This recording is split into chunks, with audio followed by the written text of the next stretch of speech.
চিনার মাধ্যম হলো এই জালসা। জোরে জোরে আল্লাহ এবং আল্লাহর রাসূলকে চিনার মাধ্যম হলো এই জালসা। হাদিস ও কোরআনের বাণী ঘরে ঘরে পৌঁছিয়ে দেওয়ার মাধ্যম হলো এই জালসা। জোরে বলুন সুবহানাল্লাহ।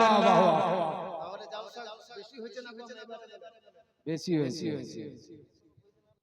কম হয়েছে, এখনো বেশি। যেইভাবে হওয়ার দরকার ছিল সেইভাবে হচ্ছে না। ভাইয়েরা আলোচনা করব, তবে এই জালসা হওয়াকে নিয়ে আপনারা কটূক্তি করিয়েন না। আরে ভাই, হাদিস ও কোরআনের আলোচনা হবে এই জালসার মধ্যে। আপনারাই বলেন এই হাদিস ও কোরআনের আলোচনা আমরা মুসলমান আমরা শুনবো না তো কে শুনবে? হিন্দুরা এসে শুনবে? হাদিস ও কোরআনের আলোচনা আমরা মুসলমানরা শুনবো না তো কে শুনবে? খ্রিস্টানেরা। হাদিস ও কোরআনের আলোচনা আমরা শুনবো না তো কে শুনবে? বৌদ্ধরা। কারা শুনবে? কথা বলেন না, কারা শুনবে? মুসলমান। আমরা মুসলমান, আমরাই তো হাদিস ও কোরআনের আলোচনা শুনবো। জি। হাদিস ও কোরআনের আলোচনা আমাদেরকেই তো ভালো লাগবে। কাউকে ভালো লাগুক না লাগুক, তাহলে আপনি মুসলমান হয়ে যেখানে হাদিস ও কোরআনের আলোচনা হবে সেই মেহফিলকে নিয়ে আপনি কোনোদিন কটূক্তি করতে পারেন না। আল্লাহ পাক রব্বুল ইজ্জত সব ভাইকে যেন বোঝার তৌফিক দান করেন। আমিন। সকলে বলুন আল্লাহু আকবার। আজকে আমার বিষয়বস্তু নিয়ে আলোচনা, যে বিষয়বস্তু আমি আপনাদের সম্মুখে রেখেছি সে বিষয়বস্তু হলো মুহিব্বে রাসূল। হুব্বে রাসূল, রাসূলের মহব্বত, নবীর ভালোবাসা। কার ভালোবাসা? নবীর ভালোবাসা। যেই নবীর ভালোবাসা বিহীন কেউ জান্নাতে যেতে পারবে না। আমার নবী যেহেতু বলেন হাদিস শরীফের মধ্যে, লা ইউমিনু আহাদুকুম হাত্তা আকুনা আহাব্বা ইলাইহি মিন ওয়ালিদিহি ওয়া ওয়ালাদিহি ওয়ান নাসি আজমাইন। তোমরা অতক্ষণ পর্যন্ত কেউ পূর্ণ মুমিন হতে পারবে না যতক্ষণ পর্যন্ত আমি রাসূল আমাকে নিজের বাপ মা চাইতে, নিজের সন্তান সন্ততি চাইতে, নিজের আত্মীয় স্বজন চাইতে বেশি না ভালোবেসে চলছে। নবীরে কেন ভালোবাসতে হবে? ভাইয়েরা আমার ধ্যান দিয়ে শুনেন, কি মজার কথা আপনাদের শোনাবো।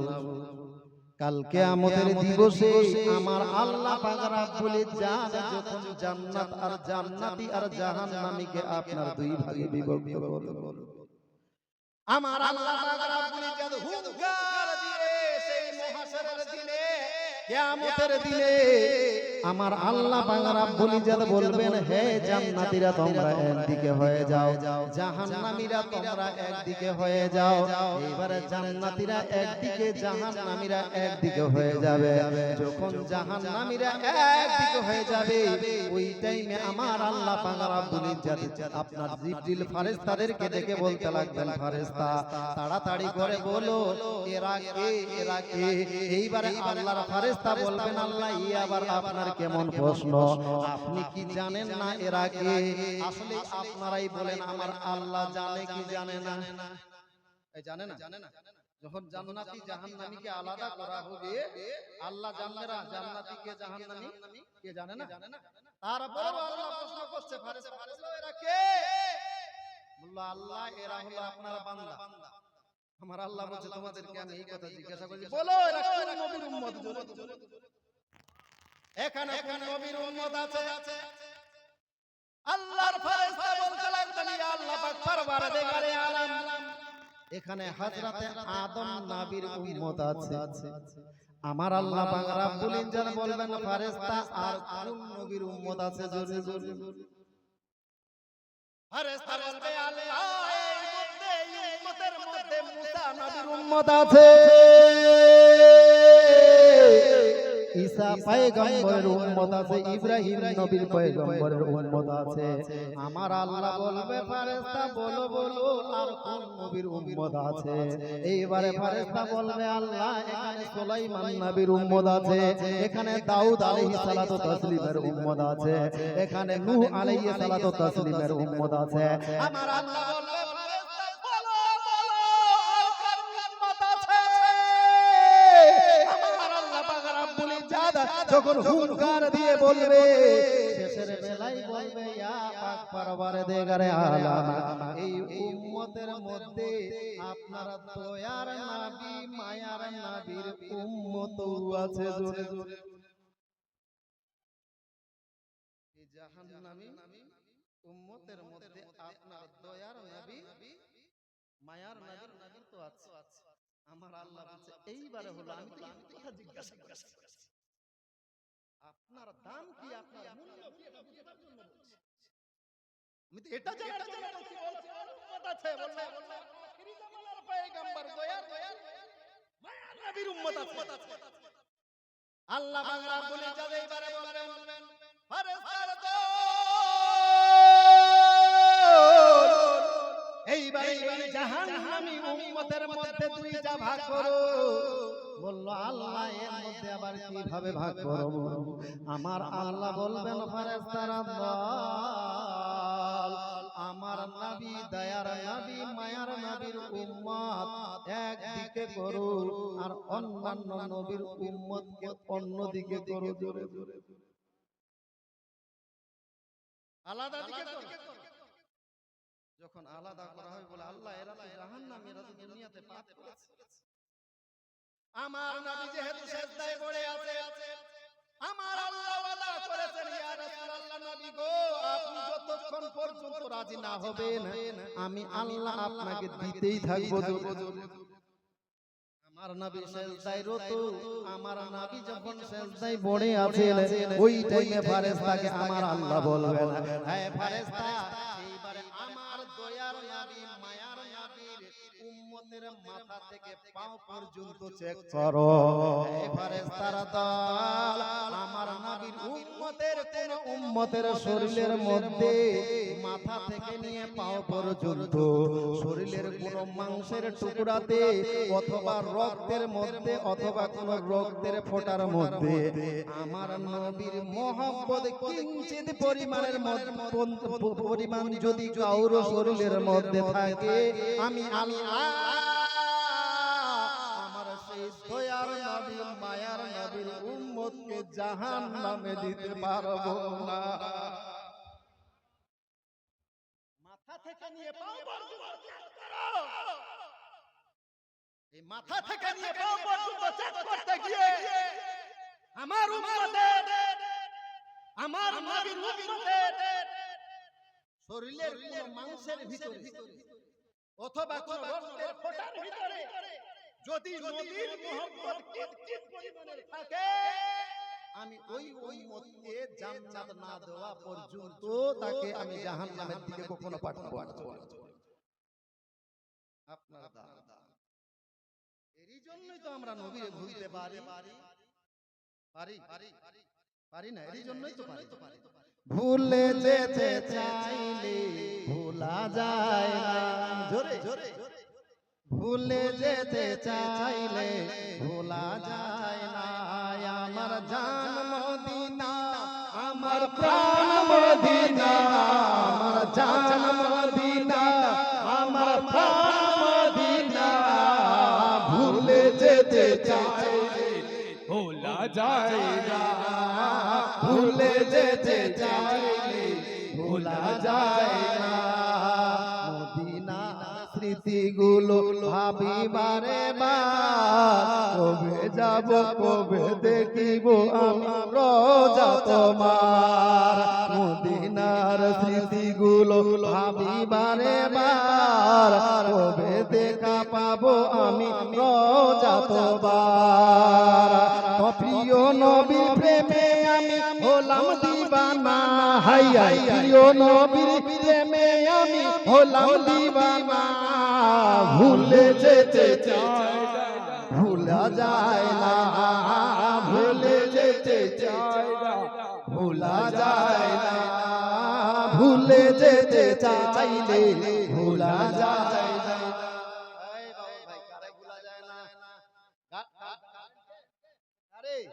দয়ার নবী দয়ার নবী মায়ার নবীকে ভুলিনি ভুলবো না ভুলতে পারি না ভুলিনি ভুলবো না ভুলতে পারি না সোনার মদিনা আমার প্রাণের মদিনা সব ভুলিব কিন্তু তোমায় না সব ভুলিব কিন্তু তোমায় ভুলতে পারি না সব ভুলিব কিন্তু তোমায় ভুলতে পারি না ভাই যখন গিয়েছে ছাড়া যায় মাশাআল্লাহ এরকম যদি দুই চারটা ভাই আর দেয় মাশাআল্লাহ আমার সাদ্দাম ভাইও দিয়েছেন মাশাআল্লাহ এই গজলটা সর্বপ্রথম আপনাদের এখানে এসে প্রথমবারে যেবারে জি জি জি জি এখন পর্যন্ত আমার দামাল ভাই আমারে বলতে পারে না নাই খুব কষ্ট করে একটা জুব্বার কাপড় আর একটা আপনার কি বলে পাগড়ি দিয়েছিলেন আমার বাবর ভাই কিন্তু দুঃখের বিষয় আজকে এটা পরে আসতে পারেন খুব দুঃখ মনটা খারাপ করে আছে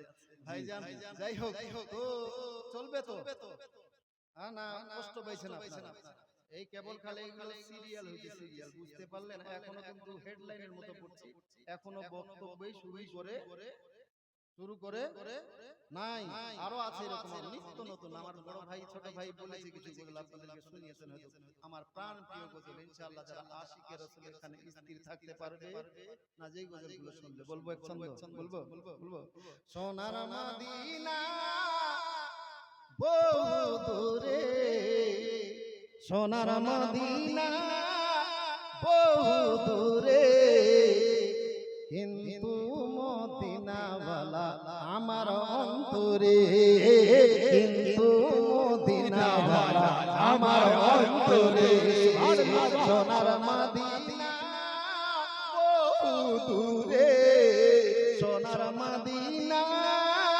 বহু দূরে কিন্তু মদিনাওয়ালা আমার অন্তরে কিন্তু মদিনাওয়ালা অন্তরে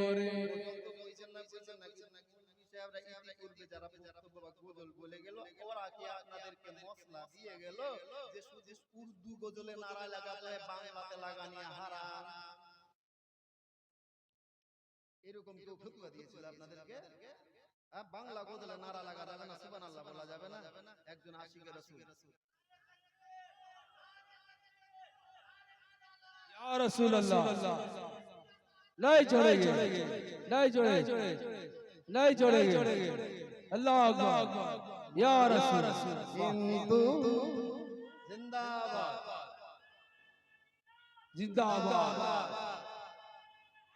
ইয়ারি হলো মুহিব রাসূল সুবহানাল্লাহ কিন্তু মদিনাওয়ালা আমার অন্তরে কিন্তু মদিনাওয়ালা আমার অন্তরে সোনার মদিনা বহু দূরে সোনার মদিনা বহু দূরে কিন্তু মদিনাওয়ালা আমার অন্তরে কিন্তু মদিনাওয়ালা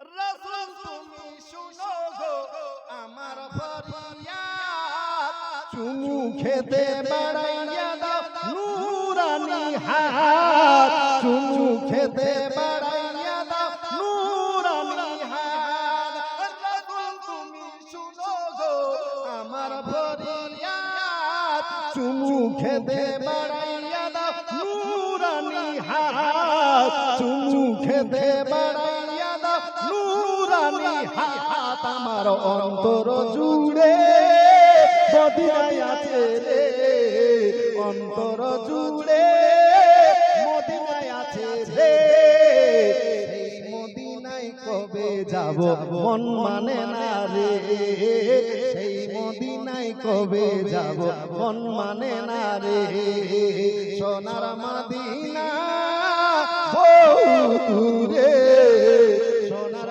মদিনা বহু দূরে কিন্তু মদিনাওয়ালা আমার অন্তরে কিন্তু মদিনাওয়ালা গজল ভালো লাগে না ভালো লাগছে তো কহি তো সুবহানাল্লাহ তো না তো সাথে সাথে পড়বেন তো হ্যাঁ ভালো লাগে না আপনারা কহিছেন আমাকে হালে আমি বুঝতে পারছি না আর কইব ভাই বাবা ভাই কেন ফোন এখন আর শুনবো আর কইব আর একটা নতুন শুনবো, নতুন বলবো বলবো ইনশাআল্লাহ। যারা আশিকে রাসূল ইনশাআল্লাহ লোম দেখবেন খাড়া হয়ে যাবে। কবি বলছি, তুমি মানলে মানো, তুমি মানলে মানো, না মানলে মন মানো না। তুমি মানলে মানো, তুমি মানলে মানো, না মানলে মন মানো না। আশিকেরি আসল জান্নাত সোনার মদিনা। সুবহানাল্লাহ। নারে তাকবীর, নারে রিসালাত, নারে হায়দারি, নারে হায়দারি, মসলকে আলা হযরত তাজুল আউলিয়া का दामन, ताजुल अब्सिया का दामन। नारे तकबीर। माइक मैन, হ্যাঁ ওই মাইকম্যান ভাই, ওই আওয়াজটা ফেটে গেছে মনে হয়, একটু ওই আওয়াজটা কম করে দেন।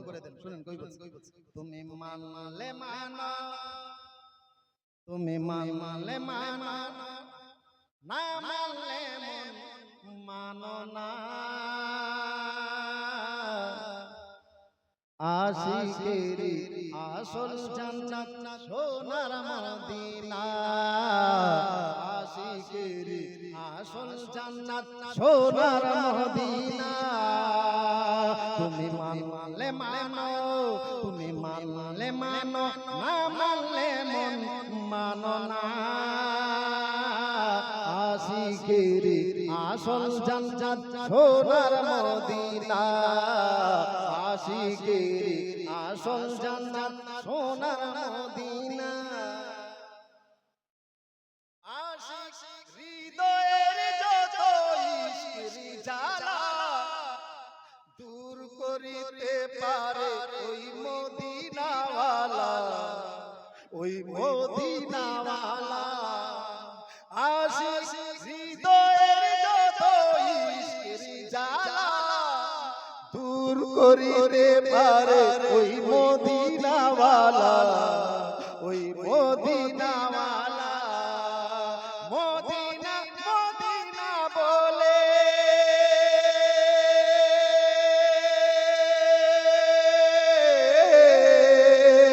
মদিনা মদিনা বলে হয়ে যায় খানা। আশিকেরি আসল জান্নাত সোনার মদিনা। আশিকেরি আসল জান্নাত সোনার মদিনা।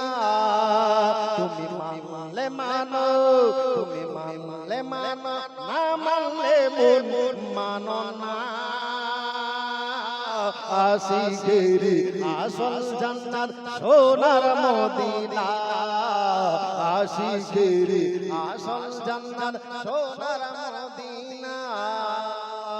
হুম্মা সাল্লি আলা सैयदना मौलाना मोहम्मद वाला आले সাইয়্যিদানা মাওলানা মুহাম্মদ সাল্লাল্লাহু।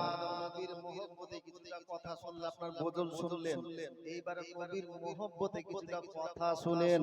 কি বলবো মজার কথা, একজন সাহাবী রাসূল চোখে অন্ধ, কোনদিন চোখ দিয়ে দেখতে পারে না। ওই সাহাবী রাসূল আমার নবীর কথা শুনেছেন, আমার নবীর নাম শুনেছেন, অথচ আমার নবীকে না দেখে, আমার নবীকে না চিনে না শুনে আমার নবীর হাতে আপনার কি বলে আমার নবীর কলমা পড়ে মুসলমান হয়ে গিয়েছে। এইবার সেই সাহাবী রাসূল আমার নবীকে দেখার পরিকল্পনা, কিন্তু তার মনের মধ্যে ধারণা যে হয়তো যেই নবীকে দেখবেন, যে নবী হবেন, সেই নবী হয়তো আপনার বিশাল বড় অট্টালিকা বাড়ির মধ্যে থাকে না। সেই নবী হয়তো আপনার নবী হবে না, তার অনেকগুলো সৈন্য সিপাহী হবে। সেই হয়তো নবী হবে, তার হয়তো অনেক দাস দাসী হবে। সেই নবী হয়তো আপনার নবী হবে, ওই নবীর বাড়ির দুয়ারটা হয়তো স্বর্ণের দুয়ার হবে। স্বর্ণের আপনার স্বর্ণ দিয়ে আপনার দুয়ারটা তৈরি করা হবে। এই নবীর উম্মতেরা দিয়ে এইবারে সাহাবীদের কাছে বলতে লাগলেন, হে সাহাবীরা, আমি একটু আমার নবীর বাড়িটা দেখতে যাব, আমি তো চোখে দেখতে পাই না, আমার একটু বলেন, আমি আইডিয়াতে আমার নবীর বাড়ির দিকে রওনা হব। এইবারে সাহাবী রাসূলকে বলা হলো, আপনি যদি নবীকে দেখতে চান মদিনায় চলে যান, মদিনাতে যেয়ে দেখবেন একটা দুই তলা বাড়ি, যার নাম হলো আবু আইয়ুব আনসারী। ওই আবু আইয়ুব আনসারীর পাশে একটা আপনার মসজিদ নববী, সেই মসজিদ নববীর পাশে আমার নবীর হুজরা, আমার নবী সেই জায়গায় থাকে না, আমার নবীর বাড়ি আপনার দেখা হয়ে যাবে। রে যুবক, যেভাবে সেই অন্ধ সাহাবে আমার নবীর পরিচয় পাওয়া, এইবারে টুক টুক টুক টুক করে ওই অন্ধ সাহাবী আপনার লাঠি নিয়ে, একটা লাঠি নিয়ে আমার নবীর বাড়ির সন্ধান করতে লেগেছে। এইবারে আপনারা অন্ধদের একটা নিয়ম জানেন রে বাবা, আল্লাহ যাদেরকে চোখ দেয় নাই তাদেরকে কিন্তু আপনার স্মৃতি শক্তি বাড়িয়ে দিয়েছে। কথা ঠিক না? যারা চোখে দেখতে পায় না তাদের স্মৃতি শক্তি আমাদের চাইতেও তাদের থেকেও আমাদের থেকেও বেশি। আপনার স্মৃতি শক্তি বেশি, তারা স্মরণ রাখতে পারে কখনো না, যার ফলে আমাদের দেশে বহু অন্ধ হাফিজ পাওয়া যায়, অনেক হাফিজ পাওয়া যায় যারা চোখে দেখে পায় না, অথচ 30 পারা কোরআন তাদের সিনার মধ্যে গাঁথা রয়েছে। এই অন্ধ সাহাবী এইবারে টুক টুক করে লাঠি নিয়ে যাচ্ছে। এইবারে আবু আইয়ুব আনসারীর পাশে বাড়িতে আপনার মসজিদে নববীর পাশে আমার নবীর হুজরা, যেইভাবে বাতিয়ে দিয়েছিল সাহাবী ঠিক সেইভাবেই দিয়েছে। এইবারে মজার ব্যাপার হলো, ওই অন্ধ সাহাবী যে চোখে দেখতে পায় না, ওই লাঠি যে ধারণ করে রয়েছিল, ওই লাঠি দিয়ে এইবারে দুয়ারের মধ্যে এইভাবে আপনার দুয়ার খুঁজতে লেগেছে। অন্ধ সাহাবী ভেবেছিল যে নবীর দরওয়াজা হয়তো স্বর্ণের দরওয়াজা হবে, নবীর বাড়িটা হয়তো অট্টালিকা বাড়ি হবে, কিন্তু যেমনি ভাবে এইভাবে আপনার লাঠি বাড়িয়েছে, একটা কাপড়ের পর্দার সঙ্গে লেগেছে, যেমনি ভাবে আপনার কাপড়ের পর্দার সঙ্গে লেগে যাওয়া, ওই সাহাবী রাসূল সঙ্গে সঙ্গে সেখান থেকে আপনার বের হয়ে গিয়েছে। হয়তো আমি ভুল করেছি, আমি যেই নবীর সন্ধান করছিলাম না, এই নবীর বাড়ি এটা নয়। এইবারে সে নিজের বাড়িতে চলে যায়, আপনার আলোচনা শুরু করেছে। সাহাবীরা আমার নবীর বাড়ি আমি চিনতে পারলাম না। আবার একজন সাহাবী বলতে লাগলেন যে ওই মসজিদে নববীর পাশে আবু আইয়ুব আনসারীর বাড়ির সামনে দুইখানা হুজরা শরীফ আছে, সেটাই হলো নবীর বাড়ি।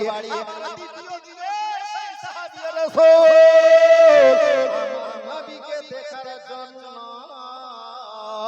এইবারে আবার যেন রওনা, আবার দেখেন আপনার টুক টুক টুক টুক করে আপনার লাঠি মেরে মেরে ওই মসজিদে নববীর পাশে হুজুরাই যখন বাড়ি মেরেছে, হুজুরার দরওয়াজায় যখন লাঠি লাগিয়েছে, দেখেন আবার যেন কাপড়ের পর্দা, যেমনি ভাবে কাপড়ের পর্দা দেখতে পাওয়া, ওই সাহাবী আবার সেখান থেকে রিটার্ন নিজের বাড়ির দিকে।